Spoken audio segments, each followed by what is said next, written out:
હર હર મહાદેવ, જય દ્વારિકાધીશ। મારી YouTube channel Dipali જોશીમાં આપ સૌનું હું હાર્દિક સ્વાગત કરું છું।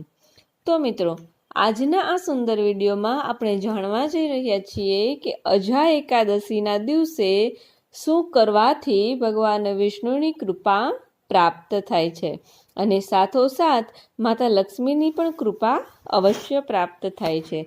તો ચાલો જાણીએ આગળ વિડીયોમાં। અને જો આ વિડીયો સારો લાગે તો ચેનલને લાઇક, શેર અને સબસ્ક્રાઇબ કરવાનું ભૂલશો નહીં। ધન્યવાદ। શ્રાવણ મહિનાના કૃષ્ણ પક્ષની એકાદશીને અજા એકાદશી તરીકે ઓળખવામાં આવે છે અને એવું કહેવાય છે કે આ વ્રત રાખવાથી સાધકને શુભ ફળની પ્રાપ્તિ થાય છે તેમજ ભગવાન વિષ્ણુની કૃપાથી તમામ મનોકામનાઓ પૂર્ણ થાય છે। તો ચાલો જાણીએ કે ઓગસ્ટમાં આવનારી આ અજા એકાદશી પર તમે ભગવાન શ્રી હરિને કેવી રીતે પ્રસન્ન કરી શકશો। ભગવાન વિષ્ણુને જગતના પાલનહાર કહેવામાં આવે છે અને એકાદશી પર ભગવાન વિષ્ણુની પૂજા કરવાની પરંપરા વર્ષોથી ચાલી આવે છે। એકાદશી પર શ્રી હરિને તમારી મનપસંદ વસ્તુઓ અર્પણ કરો, પરંતુ શ્રાવણ મહિનાના કૃષ્ણ પક્ષની એકાદશી તિથિ એ આ વર્ષે 29મી ઓગસ્ટે મધ્યરાત્રિએ 1 અને 19થી શરૂ થઈ રહી છે અને આ એકાદશી એ તારીખ 30 ઓગસ્ટે મધ્યરાત્રિ 1 અને 37 કલાકે સમાપ્ત થશે। તો ઉદયા તિથિ અનુસાર 29 ઓગસ્ટ અને ગુરુવારે અજા એકાદશીનું વ્રત રાખવામાં આવશે। હવે આપણે જાણીએ કે અજા એકાદશીના દિવસે શું વસ્તુઓ અર્પણ કરવાથી ભગવાન વિષ્ણુની કૃપા પ્રાપ્ત થાય છે।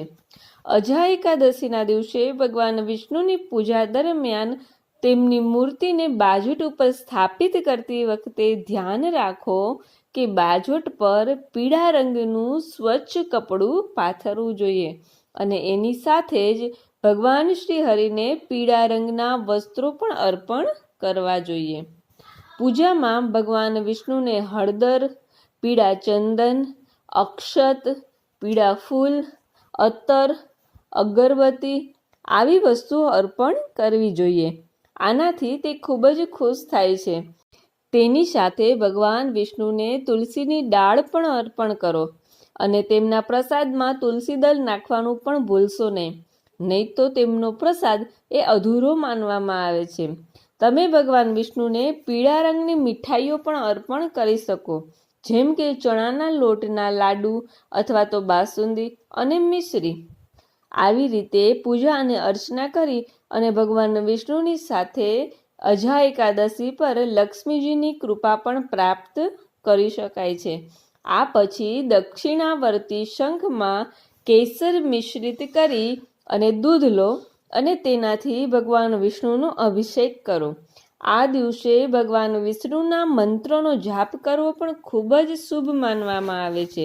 બીજા દિવસે એટલે કે દ્વાદશી તિથિના દિવસે તમારી ક્ષમતા મુજબ કોઈ પણ બ્રાહ્મણને દાન આપો। આમ કરવાથી સાધકના જીવનમાં સુખ સમૃદ્ધિ આવે છે। તો આવી રીતે એકાદશીનું વ્રત કરવાથી ભગવાન વિષ્ણુની કૃપા અવશ્ય પ્રાપ્ત કરી શકાય છે। આમ તો શાસ્ત્રો અનુસાર જોવા જઈએ તો વર્ષમાં કુલ 24 એકાદશીઓ આવે છે અને બધી જ એકાદશીનું આપણે વ્રત કરી શકીએ છીએ। 24 એટલે કે એક મહિનામાં 2 એકાદશી હોય।